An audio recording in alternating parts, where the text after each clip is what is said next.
Hi guys, ரீசெண்டாக வந்து பார்த்தீங்கன்னா டேர்டெவில் பார்ன் அகைன் அப்படின்ற அந்த சீரிஸோட எபிசோட் நம்பர் 4 ரிலீஸ் பண்ணியிருப்பாங்க. நீங்கள் எல்லாமே பார்த்துருப்பீங்கன்னு நினைக்கிறேன். அந்த எபிசோடோட பிரேக் டவுன் வீடியோ தான் நம்ம இன்னைக்கு பார்க்க போகிறோம். ஸோ வீடியோக்குள்ளே போகிறதுக்கு முன்னாடி நம்ம சேனலை சப்ஸ்கிரைப் பண்ணாமல் பார்த்துருக்கீங்கன்னா மறக்காம சப்ஸ்கிரைப் பண்ணிட்டு அப்படியே பக்கத்தில் இருக்க பெல்லைக்கானே ப்ரெஸ் பண்ணிட்டு அப்படியே ஆல் அண்ட் ஆப்ஷன் பண்ணிக்கோங்க. அப்போ தான் நான் போகிற வீடியோஸ் உங்களை ரெகுலராக பார்க்க முடியும். இப்போ வாங்க நம்ம வீடியோக்குள்ளே போகலாம். எபிசோட் நம்பர் 4ஓட டைட்டில் வந்து பார்த்தீங்கன்னா சீக் சிம்பிள் சிஸ்டம் அப்படின்ற மாதிரி தான் ஆக்சுவலாக அதோட பேர் வச்சிருக்காங்க. இது மூலியமாக அவங்க எதை மீன் பண்ணுறாங்க அப்படின்னு கேட்டிங்கன்னா, எப்படி ஃபிஸ்ட் அவருக்கு ஏற்ற மாதிரி அந்த சிஸ்டமுக்கு மாத்துறாரு அப்படின்றதும், அது மட்டும் இல்லாம அது மாத்துறதுனால பவர்ல உள்ள பீப்புளுக்கு எந்த ப்ராப்ளமும் ஆகல, ஆனா ஆர்டினரி பீப்புள்ஸ்க்கு வந்து அது பயங்கரமா அஃபெக்ட் பண்ணுது அப்படின்றதையுமே நமக்கு இந்த எபிசோட்ல காமிச்சிருக்காங்க. அதே மாதிரி இந்த எபிசோடோட ஒட்டுமொத்த தீமுமே ஃபர்கிவ்னஸ் அப்படின்றத பேஸ் பண்ணி தான் மோகற மாதிரி இருக்கு. பிகாஸ் இந்த எபிசோட்ல வந்து பாத்தீங்கன்னா நமக்கு மேட் அவர்கிட்ட இருக்கக்கூடிய அந்த கில்ட்டினஸ்ல வந்து அவர் வெளியில வரல. ஸோ அந்த ஒரு ரீசனால அவரை ஃபர்கிவ் பண்ண அவராலே முடியல அப்படின்ற ஒரு விஷயமும், அதே மாதிரி நமக்கு ஃபிஸ்ட் வந்து பாத்தீங்கன்னா ஆடம் இந்த இடத்துல அவரால் ஃபர்கிவ் பண்ண முடியல அப்படின்றதுமே தான் நமக்கு இதுல காமிச்சிருப்பாங்க. இந்த எபிசோட ஸ்டார்டிங்ல நமக்கு ஹெக்டரோட ஒயிட் டைகர் சூட்டை தான் ஆக்சுவலாக காமிக்கிறாங்க. அது வந்து ஒரு ப்ராடக்ட் மாதிரி தான் வச்சிருக்காங்க. ஸோ பிகாஸ் இந்த சிஸ்டம் வந்து விஜிலான்டி ஜஸ்டிஸுக்கு அகேன்ஸ்டா இருக்கு அப்படின்றதுனால இந்த இடத்துல என்ன இருக்கு அப்படின்னா, அவர் இறந்து போனதுக்கு அப்புறமா ஜஸ்ட் அவர் ஒரு ஆப்ஜெக்ட் மாதிரி தான் இந்த இடத்துல கன்வெர்ட் பண்ணி வச்சிருக்காங்க. பிகாஸ் அவர் உயிரோட இருக்கிறப்ப அவர் உலகத்தை லவ் பண்ற ஒரு பர்சனா தான் இருப்பாரு. பட் இப்ப இருக்கிற சிச்சுவேஷன்ல அவர் இறந்து போனதுக்கு அப்புறமா ஜஸ்ட் அவர் ஒரு ஆப்ஜெக்ட் அப்படின்ற மாதிரி தான் பாக்குதுன்றத நமக்கு இப்போ தெரிய வருது. இந்த சீக்வன்ஸ்ல நம்மளால ஒயிட் டைகரோட எல்லா ஐட்டம்ஸையுமே பார்க்க முடியும். அங்க நம்மளால வந்து பாத்தீங்கன்னா என்னோட ஆம்லரையுமே பார்க்க முடியும். ஆக்சுவலா இந்த ஆம்லெட்டை வந்து பாத்தீங்கன்னா நமக்கு நிறைய இடங்கள்ல மேட் இந்த சீரீஸ்ல மென்ஷன் பண்ற மாதிரி காமிச்சிருப்பாங்க. ஆக்சுவலா காமிக்ஸ்லயே வந்து பாத்தீங்கன்னா இந்த ஆம்லெட் எக்ஸாக்டா இவங்க ஃபேமிலி மெம்பர்ஸ் கிட்ட மட்டும் தான் ஒர்க் ஆகும் அப்படின்னு நம்ம சொல்லியிருப்பாங்க. அவரோட சிஸ்டர் அதுக்கப்புறம் நீஸ் இவங்க ரெண்டு பேரும் தான் அடுத்த ஒயிட் டைகரா மாறுவாங்கன்றது மாதிரியுமே சொல்லியிருப்பாங்க. ஆக்சுவலா இந்த எபிசோட்லயுமே இவரோட சிஸ்டரோட பொண்ணை வந்து காமிச்சிருப்பாங்க. ஸோ ஃபியூச்சர்ல ஒருவேளை அவங்க லைக் எங்க அவெஞ்சர்ஸ்ல சேர்றதுக்குமே வாய்ப்பு இருக்கு இந்த ஆம்லரை யூஸ் பண்ணி ஒயிட் டைகரா மாறி அப்படின்றதுமே நமக்கு தெரிய வருது. அதே மாதிரி மேட் இந்த எபிசோட்ல அவரு 3 விதமான எமோஷன்ஸ் பண்ணி தான் போறாரு அப்படின்றதுமே தெரிய வருது. ஆரம்பத்துல சின்ன பொண்ணு வந்து இவர்கிட்ட பேசும்போது சின்ன பொண்ணை இவர் கன்சோல் பண்ற மாதிரி தான் இருக்கு. இது மூலியமா லைக் இவரோட ஃபாதர் இழந்து போனதுக்கு அப்புறமா இவர் எந்த மாதிரி சிச்சுவேஷன்ல நின்றாரோ அதே மாதிரி தான் இந்த இடத்துல அந்த பொண்ணுமே நிக்கிறா அப்படின்றதுமே அவர் புரிஞ்சுக்கிறாரு. அது மட்டும் இல்லாம இவரால ஆக்சுவலா லீகலா இவங்களுக்கு ஹெல்ப் பண்ண முடியல அப்படின்னுமே தெரிய வருது. பிகாஸ் லாஸ்ட் எபிசோட்ல இவர் லீகலா தானே இவருக்கு ஹெல்ப் பண்ணியிருப்பாரு. அதுக்கப்புறமா இந்த மாதிரி ஒரு சிச்சுவேஷன் வந்திருக்கும். ஸோ அதனால லீகல் சிஸ்டம்னால இவரால் ஒண்ணுமே பண்ண முடியல அப்படின்றதுமே நமக்கு இதுல இருந்து தெரிய வருது. அது மட்டும் இல்லாம இந்த சிஸ்டம் வெறும் பவர்ஃபுல் பர்சன்ஸை மட்டும் தான் காப்பாற்றும், இந்த மாதிரி லோ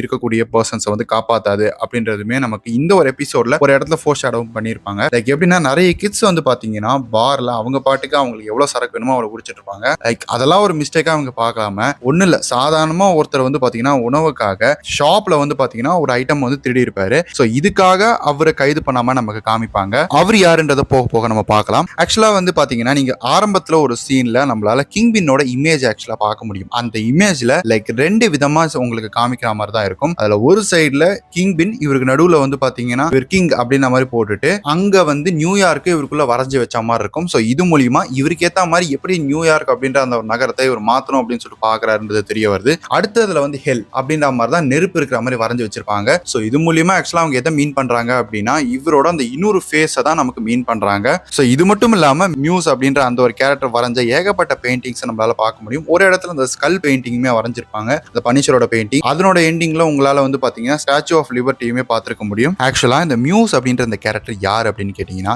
இவர் வந்து காமிக்ஸ்ல ஒரு இன்ஹியூமனா வந்திருப்பாரு. இவரால செஞ்சுரி ஆஃப் வொர்டெக்ஸ் ஆக்சுவலா கிரியேட் பண்ண முடியும். இது மூலியமா மேட்னால இவரை வந்து பாத்தீங்கன்னா சென்ஸுமே பண்ண முடியாது அண்ட் ஸ்மெல்லுமே பண்ண முடியாது அப்படின்னு தான் நமக்கு காமிச்சிருப்பாங்க. இவரோட முக்கியமான விஷயம் என்னன்னு கேட்டீங்கன்னா, இவர்கிட்ட வரக்கூடிய அந்த விக்டிம்ஸ் எல்லாரோட பிளட்டை யூஸ் பண்ணி பெரிய பெரிய ஆர்ட்ஸ் வந்து இவர் வரைவாரு. அதுதான் இவருக்கான ஒரு ஹாபியா அவர் வச்சிருப்பாரு. இதை நமக்கு கன்ஃபார்ம் பண்ற மாதிரி இந்த எபிசோட்ல இவருக்கான அந்த இடத்தை காமிக்கும் போதுமே ஏகப்பட்ட விக்டிம் பாடிஸுமே நமக்கு காமிக்கிறாங்க. இவர் தான் ஊர்ல வந்து பாத்தீங்கன்னா ஏகப்பட்ட இடங்கள்ல அந்த விஜிலான்டி ஜஸ்டிஸ் அப்படின்ற மாதிரி போட்டு நிறைய இடங்கள்ல வரைஞ்சு வச்சிருக்காரு. சரி, நான் ஏற்கனவே சொல்லியிருப்பேன் கிங்பினோட வந்து பாத்தீங்கன்னா 2 சைடுல இருக்கிற மாதிரி ஒரு டிராயிங் இவர் வரைஞ்சு வச்சிருக்காரு அப்படின்னு சொல்லிட்டு. ஒரு இடத்துல ஒயிட் டைகர் அவரோட இமேஜுமே வந்து பாத்தீங்கன்னா இவர் வரைஞ்சு வச்சிருப்பாரு. இந்த எபிசோட்ல மியூஸ் நமக்கு காமிக்கிறப்ப அவரோட விக்டிம் அண்டர் கிரவுண்ட்ல அவரோட இடத்துக்கு கொண்டு போற மாதிரி தான் இருக்கும். சேம் காமிக்ஸ்லயுமே இதே மாதிரி அண்டர் கிரவுண்ட்ல இருக்கக்கூடிய அவரோட இடத்துல தான் விக்டிம் கொண்டு போய் அவங்களோட பிளட்டை வெளில எடுக்கிற மாதிரி இருந்திருக்கும். ஒருவேளை இவர் யாரா இருக்கலாம் அப்படின்னு சொல்லிட்டு ஒரு சின்ன கெஸ் இருக்குங்க. லைக் என்ன சொல்லலாம்னா, இந்த இடத்துல வந்து பாத்தீங்கன்னா ஒரு டாக்டர் நம்ம காமிச்சிருப்பாங்கல்ல. சோ அந்த டாக்டர் கிட்ட வந்து ஒரு பர்சன் வந்து பேசுற மாதிரி தான் இருக்கு. இந்த மாதிரி அவர் ரொம்பவே டிஸ்டர்ப்டா இருக்காரு, எனக்கு ஒரு ஹெல்ப் தேவைப்படுது அப்படின்ற மாதிரி பேசுற மாதிரி இருக்கு. இது மூலியமா ஒருவேளை அந்த கேரக்டர் நமக்கு மியூஸா இருக்கிறதுக்கு நிறையவே சான்சஸ் இருக்கு அப்படின்ற மாதிரி தான் தெரியுது. இந்த சீனை கட் பண்ணா நமக்கு வந்து பாத்தீங்கன்னா பிபி இந்த சேனலுக்கான ஒரு இன்சார்ஜ் அண்ட் நமக்கு டேனியல், சோ இவரையுமே ஆக்சுவலா காமிக்கிறாங்க. இவங்க 2 பேருமே ஒரு பார்ட்டியில இருக்கிற மாதிரி தாங்க இருக்கு. சோ இது மூலியமா அவங்க என்ன எக்ஸ்பெக்ட் பண்றாங்க அப்படின்னா ஃபிஸ்ட் வந்து என்ன விஷயத்த செய்ய வராரு அப்படின்றத நமக்கு டேனியல் மூலியமா தெரிஞ்சுக்கலாம் அப்படின்னு சொல்லிட்டு அவர் எப்படியாவது குடிக்க வைக்கலாம் அப்படின்னு சொல்லிட்டு பாக்குறாங்க. ஆனா அவருக்கு வந்து பாத்தீங்கன்னா அவர் அதுக்கு வந்து பெருசா ஈடு கொடுத்து பேச மாட்டேங்கிறாரு. அப்ப அவங்க வந்து பாத்தீங்கன்னா கிரீன் இன்னோவேட்டிவ் அப்படின்னு அந்த விஷயத்தை பத்தி பேசிட்டு இருக்கும் போது அவங்க அங்க இன்னொரு வார்த்தையுமே சொல்லியிருப்பாங்க. என்னன்னு கேட்டீங்கன்னா கேப்டன் பிளானட் அப்படின்ற மாதிரி ஒரு வார்த்தையை ஆக்சுவலா சொல்லியிருப்பாங்க. ஆக்சுவலா கேப்டன் பிளானட் அப்படின்ற இந்த ஒரு கேரக்டர் வந்து 90ஸ்ல வந்த ஒரு கேரக்டர். ஸோ இந்த கார்ட்டூன் கேரக்டர் நிறைய வந்து பாத்தீங்கன்னா 5 கேர்ள்ஸ் அவங்களோட கையில இருக்கக்கூடிய ரிங்ஸை யூஸ் பண்ணி தான் இவர் கிரியேட் பண்ண மாதிரி காமிச்சிருப்பாங்க. இவர்கிட்ட வந்து பாத்தீங்கன்னா எல்லா எலமெண்டல் பவர்ஸ் அண்ட் ஹார்ட் இருக்கிற மாதிரியுமே இருக்கும். இது மூலியமா அந்த சீரீஸை இவங்க வந்து ரெஃபர் பண்றாங்க. அந்த இடத்துக்கு வெளியில கூட நம்மளால மியூஸோட ஒரு இமேஜை பார்க்க முடியும். ஸோ அங்க வந்து பாத்தீங்கன்னா ஒயிட் டைகரோட ஒரு இமேஜ் தான் ஆக்சுவலா வரைஞ்சு வச்சிருக்கு. அதுல நார்மலா நடுவில் வந்து டைகரோட மாஸ்க் இருக்கு. ரெண்டு சைட்லயுமே ஒயிட் டைகரோட ஐஸை மட்டும் ஜைஜாண்டிக்கா வரைஞ்சு வச்ச மாதிரி தான் இருக்கு. அதுக்கு கீழேயுமே அந்த விஜிலாண்டி ஜஸ்டிஸ் அப்படின்ற ஒரு விஷயம் எழுதி வச்சிருக்கு. அப்போ ஒருத்தர் வந்து பாத்தீங்கன்னா ஸ்ட்ரீட்ல அரெஸ்ட் பண்ற மாதிரி தான் இருக்கு. அவர் பேர் லியோரி பேட்ஃபோர்ட் அப்படின்றதான் பாத்தீங்கன்னா அவரோட பேரு. ஆக்சுவலா இவரை அந்த சைட்ல எதுக்காக அரெஸ்ட் பண்றாங்க அப்படின்னு கேட்டீங்கன்னா ஒரு சாதாரண ஒரு கடையில வந்து பாத்தீங்கன்னா ஃபேடல் ஃபீட் அப்படின்னு சொல்லப்படக்கூடிய சிப்ஸை வந்து இவர் திருடிட்டாரு அப்படின்றதுக்காக தான் ஆக்சுவலா இவர் அரெஸ்ட் பண்ற மாதிரி தான் இருக்கு. ஆக்சுவலா இதுல இருந்தே நமக்கு தெரிய வருது லைக் ரொம்பவே பவர்ஃபுல்லான பீப்புள்ஸ் வந்து எப்படி சிஸ்டம் அவங்க யூஸ் பண்றாங்க, பவர் கம்மியா இருக்கிறவங்களுக்கு எப்படி வந்து பாத்தீங்கன்னா சிஸ்டம் அஃபெக்ட் பண்ணுது அப்படின்னு சொல்லிட்டு. பிகாஸ் அந்த சிப்ஸை திருடினதுக்கு மட்டும் அவங்க என்ன பண்றாங்க அப்படின்னா இவர் மேல இதுக்கு முன்னாடி இவர்கிட்ட என்னென்ன மேல கேஸ் இருக்கோ அது எல்லாத்தையுமே வச்சு இவர் அரெஸ்ட் பண்ற மாதிரி தான் இருக்கு. மேட் வந்து பாத்தீங்கன்னா ரூஃப் டாப் மேல இருந்துகிட்டு தடைஞ்சு போன ஹார்ன் இருக்கும்ல அந்த ஹார்னை தொட்டு அவர் வந்து பாத்தீங்கன்னா நிக்கிற மாதிரி தான் இருக்கு. அப்ப அவருக்கு ஒரு போன் கால் வருது. அப்போ வந்து பாத்தீங்கன்னா அவங்க ரெண்டு பேருமே பேசக்கூடிய அந்த ஒரு கான்வர்சேஷன்ல அவங்க நிக்கக்கூடிய ரெண்டு இடமுமே எம்டியா இருக்கிற மாதிரி தான் நமக்கு காமிக்கிறாங்க. அப்ப அவங்க வந்து பாத்தீங்கன்னா மேடிசன் கேஸ் அப்படின்ற மாதிரி தான் ஆக்சுவலா சொல்றாங்க. இது மூலியமா நம்ம எக்ஸாக்டா ஷீஎல்க்கு தான் அவங்க ரெஃபர் பண்றாங்க. இதுக்கப்புறமா தான் அவர் வந்து பாத்தீங்கன்னா லிராயை போய் மீட் பண்ற மாதிரி தான் இருக்கு. அவருக்கான ஒரு லாயர் தான் இவர் இருக்காரு. லைக் இது மூலியமா வந்து பாத்தீங்கன்னா அவருமே ஃபாகி மாதிரி ஒரு பெட்டரான பர்சனா இருக்கணும் அப்படின்ற மாதிரி பாக்குறாரு. சோ இதுதான் நமக்கு ஃபாகிக்கு பண்ணக்கூடிய நல்ல ஒரு விஷயம் அப்படின்ற மாதிரி தான் அவர் பார்த்துட்டு இருக்காரு. அப்ப வில்சன் அண்ட் வெனிசா இவங்க ரெண்டு பேருமே வந்து பாத்தீங்கன்னா இவங்களுக்கான தியரி செஷன் நடந்திருக்கும்ல அங்கதான் வந்து பாத்தீங்கன்னா இருக்காங்க. அப்ப இவங்க ரெண்டு பேருமே க்ளோஸா உட்காந்துட்டு அப்ப ஆடமை பத்தி தான் இவங்க இந்த இடத்துல ஆக்சுவலா பேசுறாங்க. சோ இது மூலியமா ஆக்சுவலா ஆடம் அப்படின்ற அந்த ஒரு பர்சனை வந்து அவங்க நல்ல ஒரு பர்சனா அவங்க பாத்துருக்காங்க. சோ இதை பார்த்துட்டு எப்படி வந்து நமக்கு வில்சன் ஃபிஸ்ட் வந்து நமக்கு ஜெலஸ் ஆகுறாரு அப்படின்னு தெரிய வருது. அது மட்டும் இல்லாம அவரை பத்தி பேசும்போது ஆர்டிஸ்ட் அப்படின்னு நம்ம தான் ரெஃபர் பண்றாங்க. இது மூலியமா இவங்களுக்கு வந்து எப்படி அந்த ஆர்ட் அப்படின்ற ஒரு விஷயம் பிடிக்கும், இவங்க ஒரு ஆர்டிஸ்டா தான் இருந்திருக்காங்களோ இதை ரெஃபர் பண்ற மாதிரி இது மூலியமா தான் அவர் மேல இவங்களுக்கு லவ் வந்தது அப்படின்னு சொல்றாங்க. அது மட்டும் இல்லாம இந்த ஒரு விஷயம் மூலியமா தான் வில்சனுக்கும் இவங்களுக்குமே வந்து பாத்தீங்கன்னா ஒரு லவ் அப்படின்ற ஒரு விஷயம் வந்திருக்கும். இவங்க ரெண்டு பேருக்குமே ஒன்னா இருக்கிறப்ப இதுல வந்து பாத்தீங்கன்னா வில்சன் கூட இவங்க இருக்கும்போது இவங்க வந்து ரொம்ப இன்செக்யூரா ஃபீல் பண்றாங்க அப்படின்னு நமக்கு தெரிய வருது. அது மட்டும் இல்லாம இவங்களுக்கு ஆடம் அப்படின்ற ஒருத்தரோட ஒரு ரிலேஷன்ஷிப் ஆக்சுவலா பில்ட் ஆயிருக்கலாம். இது எந்த டைம்ல பில்ட் ஆயிருக்கலாம் அப்படின்னு கேட்டீங்கன்னா எக்கோ சீரிஸ் டைம்ல வந்து பாத்தீங்கன்னா இந்த இடத்துல நமக்கு கிங் பின் மாயாக்காக ஆக்சுவலா போயிருப்பார்ல. சோ அந்த ஒரு சிச்சுவேஷன்ல தான் வந்து பாத்தீங்கன்னா இவங்க ரொம்பவே லோன்லியா ஃபீல் பண்ணி அப்பதான் வந்து பாத்தீங்கன்னா இவங்களுக்கு ஒரு பாண்டிங் கிரியேட் ஆயிருக்கும் அப்படின்ற மாதிரி தான் தெரியுது. அது மட்டும் இல்லாம நம்ம ஏற்கனவே சொன்ன மாதிரி வெனிசா அண்ட் வில்சன் இவங்க ரெண்டு பேருமே வந்து பாத்தீங்கன்னா தன்னோட ஃபாதர் அவங்களை எந்த அளவு சின்ன வயசுல இருந்து அவங்க வந்து அபியூஸ் பண்ணிருக்காங்களோ அந்த ஒரு ரீசனால தான் வந்து பாத்தீங்கன்னா ரெண்டு பேருக்குமே ஒரு ரிலேஷன்ஷிப் பில்ட் ஆயிருக்கும்ல. சோ அதையுமே ஆக்சுவலா அவங்க பேசிக்கிற மாதிரி தான் இருக்கு. இந்த சீக்வன்ஸை நமக்கு கட் பண்ணா 1970ஸ்ல வந்து பாத்தீங்கன்னா நியூயார்க்ல இருக்கக்கூடிய விஜிலாண்டி பர்சன்ஸ்லாம் எப்படி இருந்தாங்க அப்படின்னு பேசிக்கக்கூடிய ஒரு பர்சனா நமக்கு காமிக்கிறாங்க. லாஸ்ட் எபிசோட்ல காமிச்சிருப்பாங்களா அவர் தான். அப்போ வந்து பாத்தீங்கன்னா இந்த சீனை கட் பண்ணா நமக்கு மேட் லீராய்க்கு வந்து ஒரு லாயரா போயிருப்பார்ல. சோ இந்த ஒரு சிச்சுவேஷன்ல வந்து பாத்தீங்கன்னா அவங்க எனக்கு வரக்கூடிய எல்லா பெனிஃபிஷியஸுமே கட் பண்ணிட்டாங்க. சோ ஏன் போலீஸ்க்கும் உள்ளே சண்டை வரும்போது ஏன் அவங்களுக்குள்ளே ஒருத்தர் அரெஸ்ட் பண்ண மாட்டேங்கிறாங்க, பட் ஒண்ணுமே இல்லாம என் மேல இதுக்காக இவ்வளவு கேஸ் போட்டிருக்காங்க அப்படின்ற மாதிரி ஆக்சுவலா இவர் கேட்கிறாரு. ஆக்சுவலா இவர் எதை மீன் பண்றாரு அப்படின்னு கேட்டீங்கன்னா எம்சியூல இந்த ஒரு டேர்டெவில் அப்படின்ற இந்த ஒரு செக்மெண்ட்ல வந்து பாத்தீங்கன்னா மேக்ஸிமம் நமக்கு ஃபிஸ்ட் இருக்கிற இடத்துல வந்து போலீஸும் அவங்களுக்குள்ள வந்து ஃபைட் வந்தாலுமே அதனால ஒரு மிகப்பெரிய இஷ்யூ ஆனாலுமே அதை வந்து எப்படியாவது மூடி மறைக்க தான் பாக்குறாங்க. சோ அந்த மாதிரி தான் இந்த சிஸ்டம் பில்ட் ஆயிருக்கு அப்படின்றதுமே ஆக்சுவலா அவர் சொல்ல வராரு. இதை வெளி கொண்டு வரணும்னா கண்டிப்பா விஜிலாண்டி அப்படின்ற ஒரு பர்சன் தேவைப்படுது. சோ அந்த ஒரு ரீசனால தான் வந்து பாத்தீங்கன்னா நிறைய பிரச்சனைகள் நடக்கும்போது அதை தடுக்கிறதுக்கு விஜிலாண்டி அப்படின்னு ஒருத்தவங்க வந்து அது மூலியமா தான் எக்ஸாக்டா யார் தப்பு பண்றாங்க அப்படின்றதுமே தெரிய வருதுன்றதுமே நமக்கு தெரிய வருது. இப்போ வந்து பாத்தீங்கன்னா நமக்கு லீராய்க்கு ஆக்சுவலா உதவி தேவைப்படுது. ஒரு ரீசனால எனக்கு அட்லீஸ்ட் வந்து அந்த பெனிஃபிஷியரி அப்படின்ற ஒரு விஷயத்தையாவது வாங்கி கொடு அப்படின்ற மாதிரி ஆக்சுவலா இவர் கேட்கிறாரு.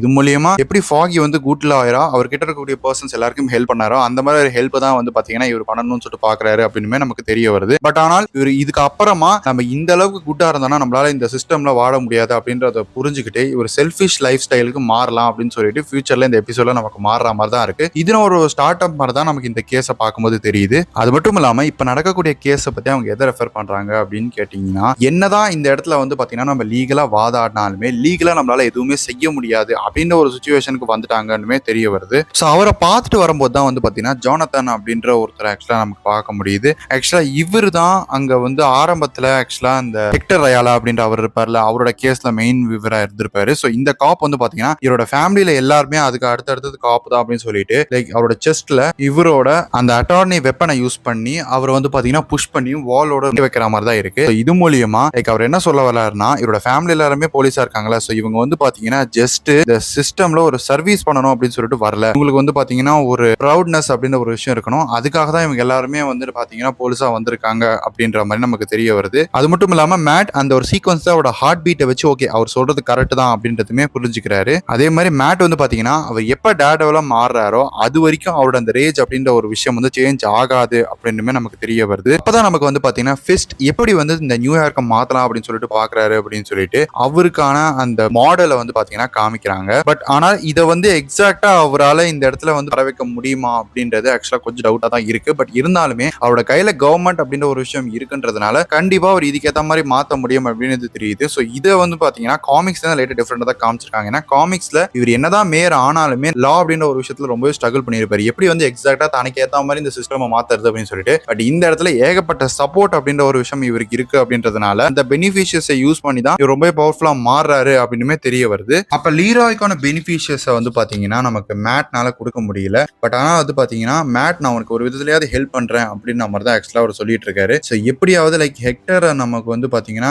யார் கொன்னா அப்படின்னு ஒரு விஷயமே கண்டுபிடிக்கணும். அது மட்டும் இல்லாம எப்படியாவது இந்த இடத்துல இந்த சிஸ்டம் வந்து கரெக்ட் பண்ணணும் அப்படின்ற மாதிரி தான் அவர் ஆக்சுவலா பாக்குறாரு. அப்ப ஃபர்ஸ்ட் வந்து பாத்தீங்கன்னா எல்லாரையுமே கேர் பண்றாரு அப்படின்றத ஆக்சுவலா காமிக்கிறதுக்கு நமக்கு இந்த இடத்துல ஒரு சீன்ஸுமே வச்சிருக்காங்க. நிறைய சில்ட்ரன்ஸ் வந்து அந்த இடத்துல அவருக்கு ரொம்ப அப்ரிஷியேட் பண்ணி சாங் பாடுற மாதிரி தான் இருக்கு. ஆக்சுவலா அந்த சாங்கோட பேர் வந்து பாத்தீங்கன்னா வி பில்ட் திஸ் சிட்டி அப்படின்றதான் அந்த சாங்கோட பேரு. ஸோ இந்த ஒரு இடத்துலயுமே இவரோட அந்த மாடலை தான் ஆக்சுவலா ரெஃபர் பண்றாங்க. பட் இது மூலியமா எல்லார்கிட்டயுமே ஒரு நல்ல பேரை ஆக்சுவலா வர வைக்கலாம் அப்படின்ற மாதிரி தான் அவர் ட்ரை பண்றாரு. அது மட்டும் இல்லாம அந்த ரீபில்ட் அப்படின்ற ஒரு விஷயமே ரெஃபர் ஆகுது. அதுக்கப்புறமா தான் வந்து பாத்தீங்கன்னா இவருக்கு ஒரு விஷயம் தெரிய வருது. என்னன்னு கேட்டீங்கன்னா இவரை பத்தி இருக்கக்கூடிய ஒரு நியூஸ் வந்து நமக்கு பிரஸ் கிட்ட லீக் ஆயிடுச்சு அப்படின்ற ஒரு விஷயம். அப்பதான் டேனியல் ஸோ இவரால் தான் லீக் ஆச்சு அப்படின்ற ஒரு விஷயமே தெரிய வருது. அப்ப டேனியல் வந்து பாத்தீங்கன்னா நான் வந்து என்னாலதான் இது லீக் ஆச்சு, ஸோ இனிமேட்டு வந்து பாத்தீங்கன்னா நான் உங்களுக்கு லாயலா தான் இருப்பேன், இனிமேட்டு இதுக்கப்புறம் இப்படி நடக்காது அப்படின்ற மாதிரி ஆக்சுவலா சொல்றாரு. அப்ப ஃபிஸ்ட் வந்து பாத்தீங்கன்னா இந்த இடத்துல லைக் இது உனக்கு ஃபர்ஸ்ட் அண்ட் லாஸ்டா இருக்கட்டும், இதுக்கப்புறம் நீ லாயலா இல்ல அப்படின்னா ஒருவேளை இந்த மாதிரி ஃபியூச்சர்ல நடந்தது அப்படின்னா அதுக்கப்புறமா நீ உயிரோட இருக்க மாட்டே அப்படின்னு சொல்றாங்க. இதை பார்த்து வந்து பாத்தீங்கன்னா அவங்க கூட இருக்கிறவங்க ரொம்ப பயப்படுற மாதிரி தான் இருக்கு. ஸோ இந்த சீன் நடந்ததுக்கு அப்புறமா தான் நமக்கு வந்து பாத்தீங்கன்னா மேட் ஹெக்டர் வந்து மர்டர் பண்ணப்பட்டிருப்பாருல அந்த ஒரு இடத்துக்கு போறாரு. அப்போ வந்து எக்ஸாக்டா ஆப்ஜெக்ட் ரோல் ஆகி போற மாதிரி தான் இருக்கு. அப்ப அந்த ஒரு சீக்வன்ஸ் உங்களால வந்து பாத்தீங்கன்னா ஜூம் ஆகிறத கூடிய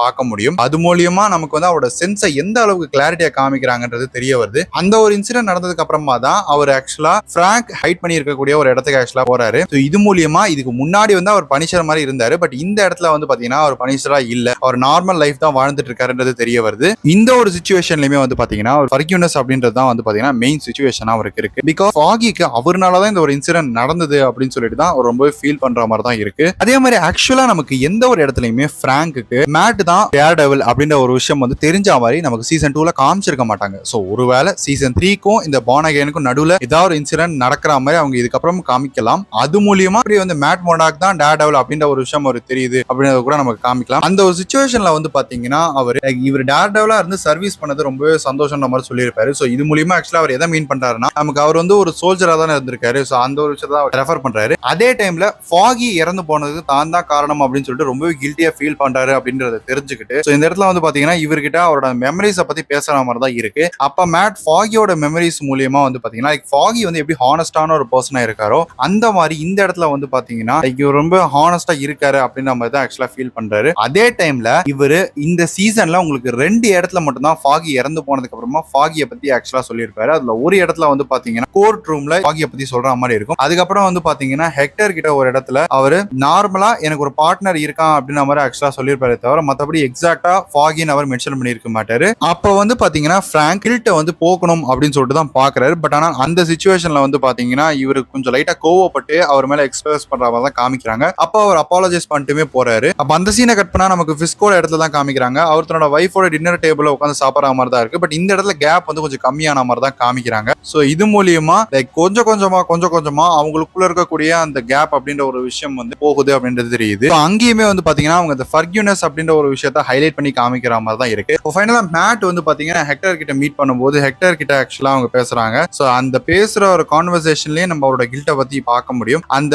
சீக்வன்ஸ் நடந்து முடிஞ்சதுக்கு அப்புறமா தான் அவர் வந்து பாத்தீங்கன்னா ரூஃப்க்கு போன மாதிரி காமிக்கிறாங்க. சோ இந்த இடத்துல மேட்ச் கட்ஸ் பண்ணி நமக்கு எக்ஸாக்டா ஃபிஸ்க் வந்து என்ன பண்றாரு அப்படின்றதுமே காமிக்கிறாங்க. ஃபிஸ்க் வந்து ஆக்சுவலா அண்டர் கிரவுண்டுக்கு போற மாதிரி தான் இருக்கு. இந்த இடத்துல ஒரு ஹெவன்ல இருந்து ஹெல்லுக்கு போறாரு அப்படின்ற மாதிரி தான் காமிக்கிறாங்க. ஆக்சுவலா லைக் எப்படி சொல்லலாம், லாஸ்ட் எபிசோட்ஸ்லாம் வந்து பாத்தீங்கன்னா பில்டிங் மேல ஃபிஸ்க் நிக்கிற மாதிரியும் பில்டிங் கீழே நமக்கு வந்து பாத்தீங்கன்னா மேட் இருக்கிற மாதிரி காமிச்சிருப்பாங்கல்ல. சோ இந்த இடத்துல லைக் அப்படியே ஆப்போசிட்டா காமிக்கிறாங்க. அப்ப அண்டர் கிரவுண்ட்ல போறப்ப நம்மளால வந்து பாத்தீங்கன்னா நிறைய பெயிண்டிங்ஸை பார்க்க முடியும். ஈவன் வந்து பாத்தீங்கன்னா நீங்க இங்க சீசன் 3ல அவர் அடிச்சதுக்கு அப்புறமா ஒரு பெயிண்டிங் ரத்தம் சிந்தி இருக்கும்ல, அந்த ஒரு பெயிண்டிங்குமே நமக்கு பார்க்க முடியும். ஆக்சுவலா எக்ஸாக்டா அந்த பெயிண்டிங் நம்ம எதோட ரெஃபரன்ஸா வச்சிருக்காங்கன்னா, இவரோட ஃபாதர் சின்ன வயசுல இவர் அந்த வாலை பார்க்க சொல்லியிருப்பாரு. அது மூலியமா வந்து பாத்தீங்கன்னா இவருக்கான சிச்சுவேஷன் எப்படி இருக்கு அப்படின்றத ஆக்சுவலா வந்து ரெஃபர் பண்ணியிருப்பாங்க. ஸோ அதை ரெஃபர் பண்ற மாதிரி தான் இருக்கு. அதே மாதிரி இந்த எபிசோட் மூலியமா டேர்டெவில் திருப்பி வரப்போறாரு அப்படின்றத காமிக்கிற மாதிரி மேட் வந்து பாத்தீங்கன்னா அவரோட பில்டிங் மேல அவர் தன்னோட அந்த வெப்பனை யூஸ் பண்ணி காமிக்கிறாங்க. அதே டைம்ல நீங்க அவரோட ரூம்ல வந்து ஏகப்பட்ட ஹெல்மெட்ஸுமே பார்க்க முடியும். இது மூலியமா நிறைய காமிக் ரெஃபரன்ஸுமே வச்சிருக்காங்க. ஸோ இந்த சீக்வன்ஸ்லயே நமக்கு வந்து பாத்தீங்கன்னா ஃபிஸ்க் இடத்துல காமிச்சோம்னா அவர் அங்க ஒரு டேபிள்ல போயிட்டு அவர் வந்து பாத்தீங்கன்னா தனக்கு இன்ட்ரெஸ்டான ஃபுட்டை வந்து சாப்பிடுறாரு. அப்பதான் நமக்கு ஆடம் வந்து காமிக்கிறாங்க. அந்த ஃபுட்டை சாப்பிடுறது மூலியமா அவர் ஆடம் எந்த அளவுக்கு டார்ச்சர் பண்ணிருக்காரு, ஆடம் இந்த இடத்துல ஃபுட்டுக்காக எந்த அளவுக்கு அவர் பாக்குறாருன்றது தெரிய வருது. சோ இது எல்லாமே நடக்கக்கூடிய அதே சீக்வன்ஸ்ல தான் நமக்கு வந்து பாத்தீங்கன்னா நியூஸ் வந்து தன்னோட விக்டிமோட உடம்புல இருந்து பிளட் வெளியில எடுக்கிற மாதிரி தான் இருக்கு. சோ இந்த ஒரு சீக்வன்ஸ் நடக்கிறதோட தான் எக்ஸாக்டா இந்த எபிசோட முடிச்சிருக்காங்க. இதெல்லாம் தான் நான் நோட் பண்ண விஷயங்கள். இதை தாண்டி ஏதாவது விஷயங்கள் இருக்கு அதை நான் நோட் பண்ணாம இருக்கேன் அப்படின்னா இதெல்லாம் கமெண்ட் செக்ஷன்ல கமெண்ட் பண்ணுங்க, நானுமே தெரிஞ்சுக்கிறேன். இந்த வீடியோ உங்களுக்கு பிடிச்சிருந்தா லைக் பண்ணுங்க, ஷேர் பண்ணுங்க, மறக்காம நம்ம சேனலை சப்ஸ்கிரைப் பண்ணா அப்படியே பக்கத்துல இருக்க பெல் ஐகானை பிரஸ் பண்ணிட்டு அப்படியே ஆல் ஆப்ஷன் பண்ணிக்கோங்க. அப்பதான் நான் போற வீடியோஸ் உங்களால ரெகுலரா பார்க்க முடியும். உங்களை இன்னும் சூப்பரான வீடியோல மீட் பண்றேன். Until then, bye from Pranav Prime Time.